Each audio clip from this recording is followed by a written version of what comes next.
like a Hellcat.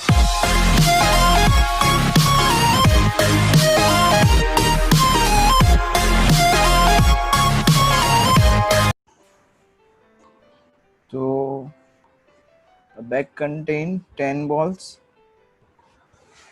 कितने ball उसमें से लेने हैं आपको, और हर एक बॉल पे 0 या तो 0 to 9 में से कोई डिजिट लिखा हुआ है. And 4 balls are drawn successively with replacement from the bag. What is the probability of that? None is marked with 0. मतलब आपकी सक्सेस कब कंसिडर की जाएगी? जब आपको 0 मार्क करा हुआ बॉल मिलेगा, दैट इज योर सक्सेस. जब 0 मार्क करा हुआ बॉल मिलेगा, this one will be consider as your success, है ना? तो यहाँ पे none ball is marked with 0, मतलब P ऑफ 0 ढूंढना है आपको. x का वैल्यू 0 बन गया.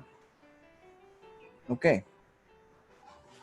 एंड कितने बॉल्स ले रहे हो आप? तो there are 4 successive balls are drawn. Okay. तो यहाँ पे n की वैल्यू क्या बन जाएगी? n इज इक्वल्स टू 4 बन जाएगा, बिकॉज 4 बॉल आपको सिलेक्ट करने हैं. ध्यान रखना, 10 is not your n. Total number of balls 10 दिए हुए हैं. ओके. वो n नहीं है. आप जितने बॉल सिलेक्ट कर रहे हो, दैट इज योर n. तो आप 4 बॉल सिलेक्ट कर रहे हो, तो n is equal to 4. And 0 आने की प्रोबेबिलिटी इज योर सक्सेस. तो 0 to 9 टोटल 10 डिजिट, उसमें से 0 आएगा, उसकी प्रोबेबिलिटी कितनी? तो 0 एक बॉल पे मार्क्ड है, that's why probability of getting 0 is 1/10.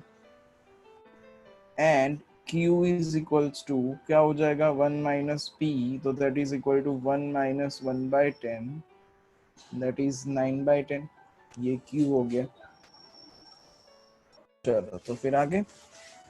तो यहाँ पे x का वैल्यू 0 बन जाएगा, क्योंकि you required none is marked with 0, मतलब आपको कोई भी सक्सेस नहीं चाहिए. तो P of 0 is equal to NC 0, मतलब 4C 0. Then P raise to x, तो P मीन्स 1/10.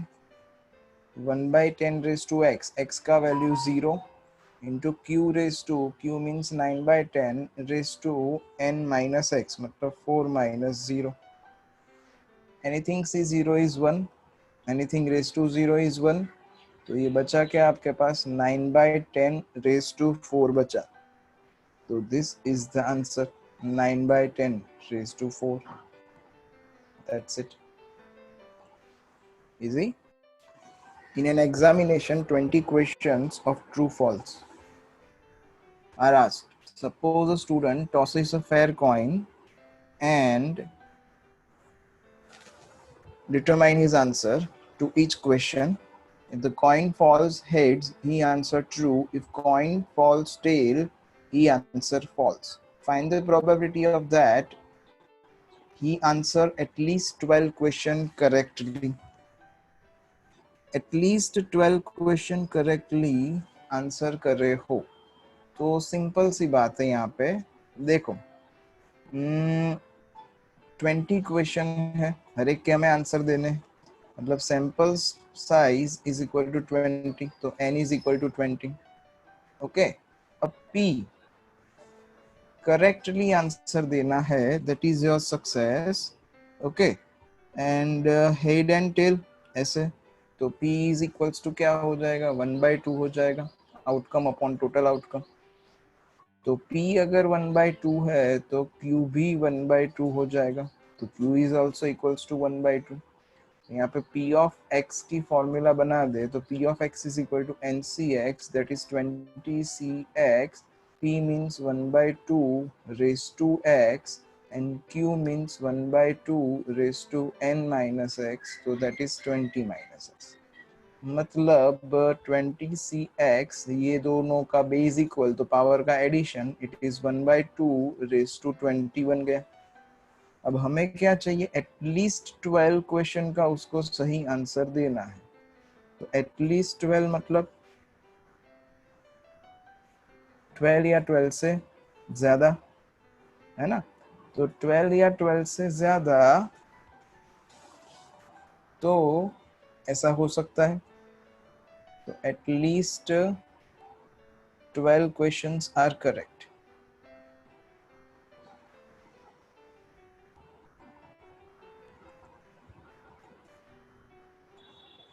तो दैट्स व्हाई x का वैल्यू क्या बनेगा, 12 प्लस 13 प्लस 14 टिल कहाँ तक, तो टिल 20 तक, ऐसा। ओके, तो एटलीस्ट 12 मतलब 12 या तो फिर 13 या तो 14 या तो 15, टिल कहाँ तक जा सकता है, 20 तक, क्योंकि n का वैल्यू 20 है, आपके पास 20 क्वेश्चंस ही है, इससे आगे नहीं जा सकता है। अब यहाँ पे P12 मतलब x की जगह पे 12 लिखना है, तो x की जगह पे 12 लिख देते, तो it is 20c12 into 1/2 raised to 20 plus 20c13 into 1/2 raised to 20। Same thing कहाँ तक, तो 20 तक, तो 20c20 इंटू 1/2 raised to 20, ऐसा। ओके, तो अब यहाँ पे आप 1/2 raised to 20 कॉमन निकाल सकते हो, you can take common 1/2 raised to 20, तो 1/2 raised to 20 कॉमन, तो बचा क्या आपके पास 20c12 प्लस 20c13 टिल कहाँ तक, तो टिल 20c20 तक। That's it answer. इसके आगे आपको कुछ भी नहीं करना है, ये सॉल्व नहीं करना है, मजूरी मत करना, ऐसे ही आंसर रहेगा। This is the answer. Suppose x is a binomial distribution with b is equal to 6, 1/2। तो अगर ऐसे लिखा होगा b is equal to 6, 1/2, तो पहला जो वैल्यू है वो ऑलवेज n होता है, इसको ऐसे भी लिखते हैं n n p। ओके, तो ये जो वैल्यू है वो n का है, मतलब n is equal to 6 and p is equals to 1/2। अगर p 1/2 है तो q is also equals to 1/2। कैसे, तो q is equal to 1 minus p, that's it। अब show that p x is equal to 3 is most likely outcome। Most likely outcome मतलब क्या, तो उन्होंने नीचे हिंट में दिया है जो एग्जाम में हमें नहीं देंगे। यहाँ पे x is equal to 3 पे it is maximum, in short most likely it means।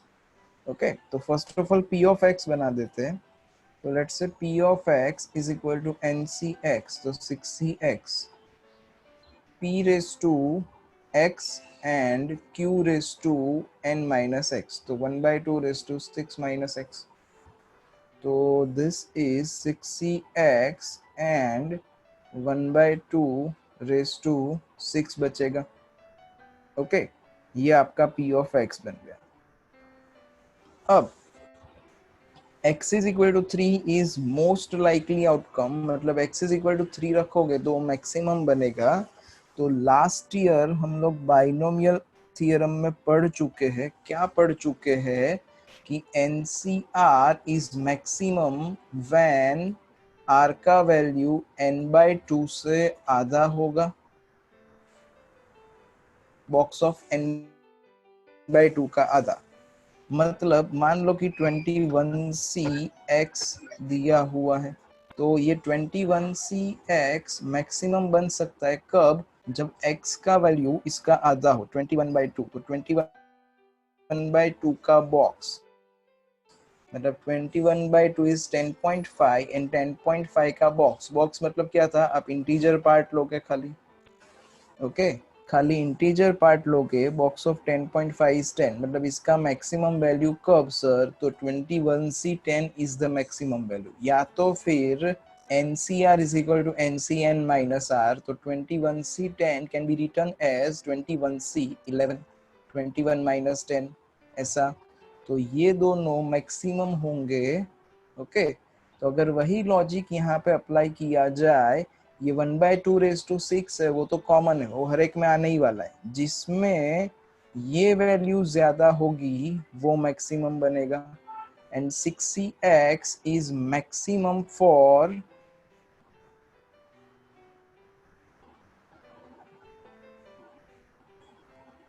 x is equals to box of 6/2, तो box of 6/2 मतलब box of 3, 3 itself is an integer, तो it is 3, मतलब 6CX is maximum for x is equal to 3, मतलब 6C3 जो है is maximum value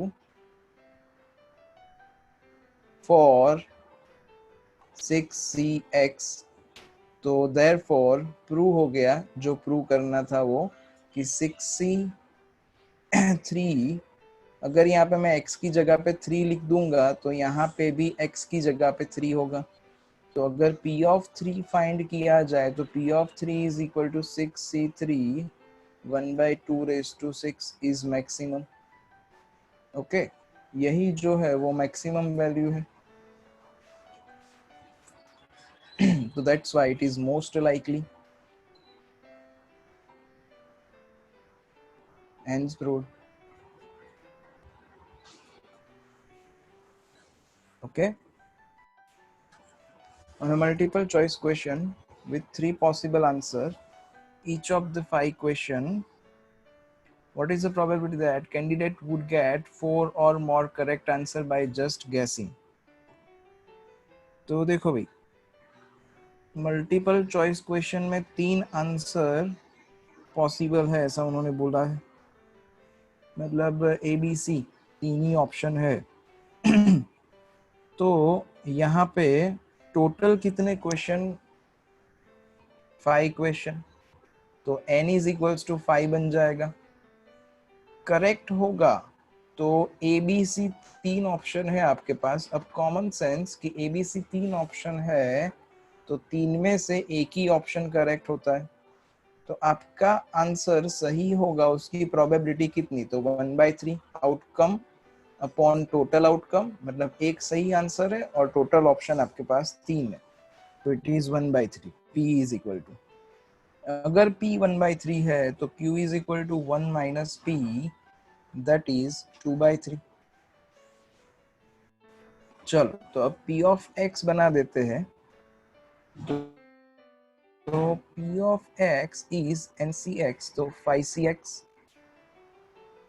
P raise to X तो 1/3 raise to X into Q raise to N minus X, तो 2/3 raise to pi minus X।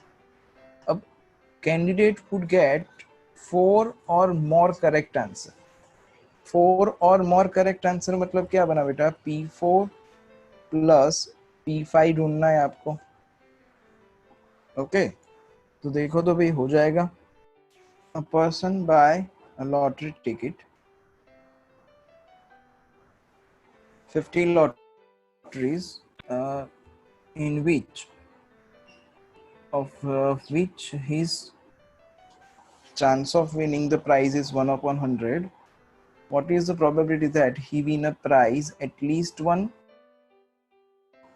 exactly one, and at least twice?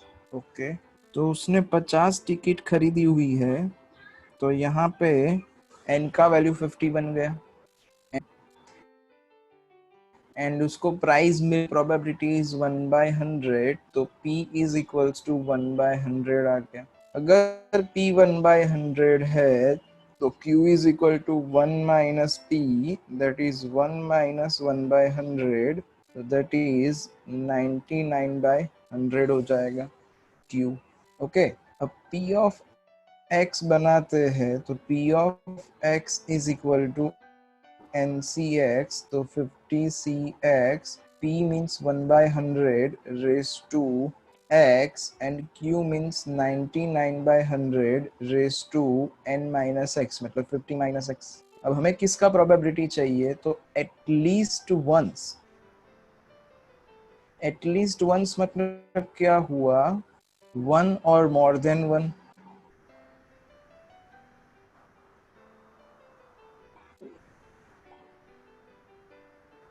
तो at P2 plus P3 till कहाँ तक? तो till P50 तक. तो last lecture में हमने करा था कि अगर ऐसा कुछ होगा तो वी विल यूज P50 तक का टोटल 1 होगा, लाइक दिस. यहाँ पे P0 से अगर स्टार्ट करोगे तो P50 तक का टोटल इज 1. अब मुझे अगर ये फाइंड करना है P1 से लेके P50 तक, तो P1 से लेके P50 तक को सब्जेक्ट बना दिया जाए तो क्या बचा हमारे पास? It is 1 minus P0. Okay, तो 1 माइनस P0 फाइंड करना है एटलीस्ट वंस, मतलब तो 1 माइनस P ऑफ 0, तो x की जगह पे 0 प्लग इन करो तो ये क्या बन जाएगा? 1 माइनस यहाँ पे x की जगह पे 0, तो it is 50 C0 1 by 100 raised to 0 and 99 by 100 raised to 50 minus 0, मतलब 50. तो anything C0 is 1, anything raised to 0 is 1, तो बचा क्या आपके पास? 1 माइनस, यही आंसर है, इसको सिंप्लीफाई नहीं करना है आपको. Okay, next is exactly once. तो एग्जैक्टली वंस मतलब P ऑफ 1 फाइंड करना है. तो एग्जैक्टली वंस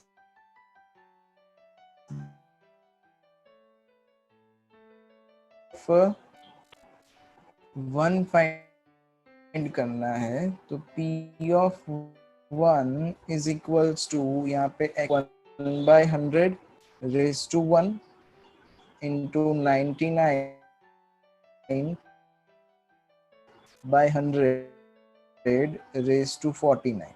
तो 50C1 is 50, ये 1 by 100 raised to 1 और 100 raised to 14. Finally it is 99 raised to 49 and 100 raised to 50 बन जाएगा. इसको सिंप्लीफाई, इसको भी नहीं करना है हमें. यहाँ पे नेक्स्ट इज एटलीस्ट ट्वाइस. तो एटलीस्ट ट्वाइस मतलब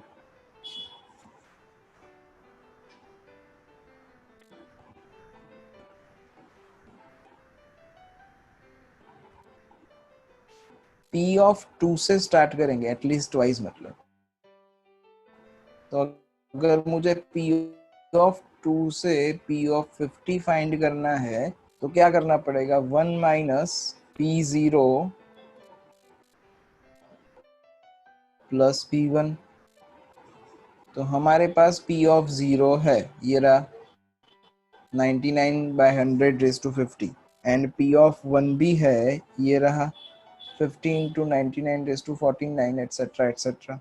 तो ये खाली आप सब्ट्रैक्ट कर दोगे, दैट इज 1 माइनस यहाँ पे 99 by 100 raised to 50 plus 50 into 49, sorry 99 raised to 49 upon 100 raised to 50, ऐसा. Now take common and simplify. Okay, तो इसका आगे का आप सॉल्व कर दोगे होमवर्क में. Okay, any doubt? Question number 11. Find the probability of getting 5 exactly twice in 7 throws of dice dice throw करनी है, कितनी बार थ्रो करनी है? 7 टाइम्स। तो यहाँ पे n का वैल्यू 7 बन गया, सक्सेस। तो डाइस थ्रो करोगे 1 2 3 4 5 6, उसमें से 5 आए, उसकी प्रोबेबिलिटी कितनी? तो 5 एक ही बार आ सकता है, एक ही नंबर है 5, तो प्रोबेबिलिटी इज 1/6, है ना? आउटकम अपॉन टोटल एग्जैक्टली, मतलब x का वैल्यू 2 बन गया, तो x इज इक्वल टू 2 ले लो, then apply the formula and formula में सारी वैल्यू प्लग इन करो, आंसर आपका आ जाएगा। ओके, चलो कोई question number 12, the probability of throwing at most 2 6 इन 6, तो काइंड ऑफ इसके जैसा ही, एटमोस्ट 2 चाहिए आपको। तो एटमोस्ट 2 मतलब 2 या लेस देन 2, मतलब P2 plus P1 plus P0, ये आपको फाइंड करना है। 6 बार थ्रो करा आपने, तो 6 बार थ्रो करा, तो यहाँ पे n का वैल्यू चेंज हो जाएगा, n का वैल्यू विल बी 6, तो n इज इक्वल टू 6 बन जाएगा। देन क्या चाहिए? Probability of getting at most 2 6s, यहाँ पे 5 की जगह पे 6 आना चाहिए, तो 6 आए, उसकी प्रोबेबिलिटी कितनी? तो 1/6 ही बनेगी, क्योंकि 6 भी एक ही बार होता है। ओके, अगर p इज इक्वल टू 1/6, तो q इज इक्वल टू 5/6। तो same as the previous sum, यही फॉर्मूला p ऑफ x वाला, यहाँ पे आपको ढूंढना क्या है? तो p2 plus p1 plus p0 ढूंढना है। तो एक बार x की जगह पे 0, एक बार x की जगह पे 1, एक बार x की जगह पे 2, एंड देन तीनों को ऐड कर दो, दैट्स इट।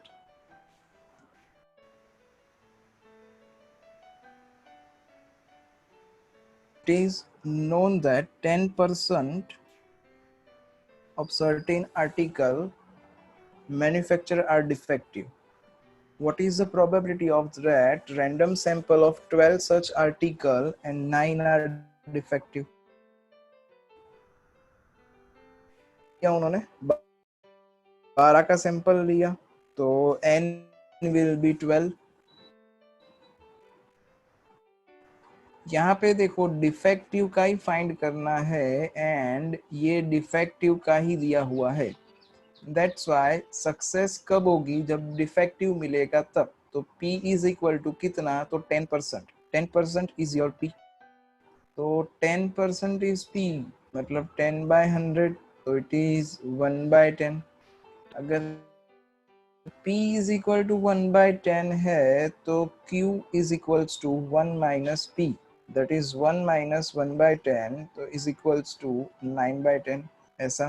तो n मिल गया, p मिल गया, q मिल गया। अब p ऑफ x वाली फॉर्मूला ले लो, तो p of x is equal to ncx, that is 12cx, p मतलब 1/10 raise to x, and q मतलब 9/10 raise to n minus x, तो इट इज 12 माइनस x।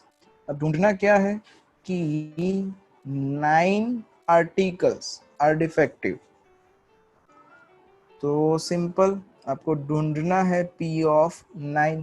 तो p of 9 is equals to, यहाँ पे x की जगह पे 9 लिखो, तो इट इज 12c9, यहाँ पे 1/10 raise to 9, and 9/10 raised to 12 minus 9 is 3. So just simplify this. So 12c9 is equal to 12 into 11 into 10, क्योंकि 12c9 is equal to 12c3 होगा, क्योंकि ncr is equal to ncn minus r होता है। तो 12c3 है, तो ऊपर 3 digit चाहिए, 12 11 10, नीचे 3 इंटू 2 इंटू 1 चाहिए।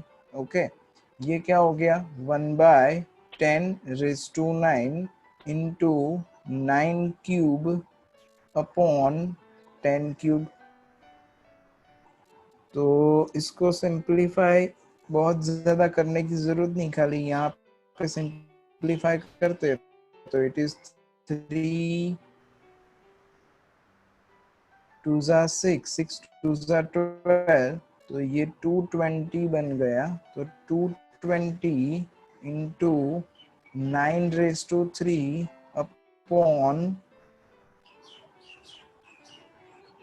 10⁻9 3 12। एक काम करते हैं, यहाँ से एक जीरो कैंसिल कर देते हैं, तो यहाँ पे 22 बन जाएगा और यहाँ पे ⁻9 की जगह पे ⁻8 बन जाएगा। तो बचा क्या, 10⁻11 बचा। Question number 14. In a box containing 100 bulbs, 10 are defective. The probability of that out of sample of 5 bulbs. Sample 5 bulb का है तो n इज इक्वल्स टू 5 बन गया। 100 में से 10 डिफेक्टिव है तो डिफेक्टिव की प्रोबेबिलिटी कितनी, तो 10/100 दैट इज 1/10। नॉन डिफेक्टिव कितने, तो 1 minus P Q is equals to that is 9/10। None is defective, कोई भी डिफेक्टिव नहीं होना चाहिए, तो x इज इक्वल्स टू 0। ये n p q and x का वैल्यू सिंपल ये जो फॉर्मूला है उस फॉर्मूला में सब्स्टिट्यूट करो एंड जो आंसर आएगा that is your answer. Okay, चलो then next question number 15। The probability of that student is not a swimmer is 1/5. The probability of that out of 5 students 4 are swimmers. अब यहाँ पे ध्यान रखना, जो प्रोबेबिलिटी दी है वो नॉट अ स्विमर की दी है, मतलब जो दिया है वो Q दिया है, Q इज इक्वल्स टू 1/5। तो अगर Q 1/5 है तो P is equals to 4/5। Out of 5 students मतलब सैंपल्स का साइज कितनी, 5 लोगों की। 4 आर स्विमर मतलब x का वैल्यू क्या बन गया, 4। अब ये सारी वैल्यूज प्लग इन करनी है कहाँ पे, तो p ऑफ x वाले फॉर्मूला। p ऑफ x वाला formula, p of x is equal to ncx p raise to x q raise to n minus x। इसमें p की जगह पे 4/5, q की जगह पे 1/5, n की जगह पे 5 और x की जगह पे 4 सब्स्टिट्यूट करो, आंसर आ जाएगा। ध्यान ये रखना, जो प्रोबेबिलिटी दी है वो नॉट अ स्विमर की दी है, मतलब ये जो दिया है वो Q है। इसको Q क्यों लिया, क्योंकि हमें स्विमर की फाइंड करनी है। अगर यहाँ पे स्विमर की जगह पे नॉट अ स्विमर की फाइंड करनी होती तो हम उसको P ही लेते, तो हमें कोई प्रॉब्लम नहीं था। ओके, तो ये ध्यान रखना, छोटा सा चेंज है।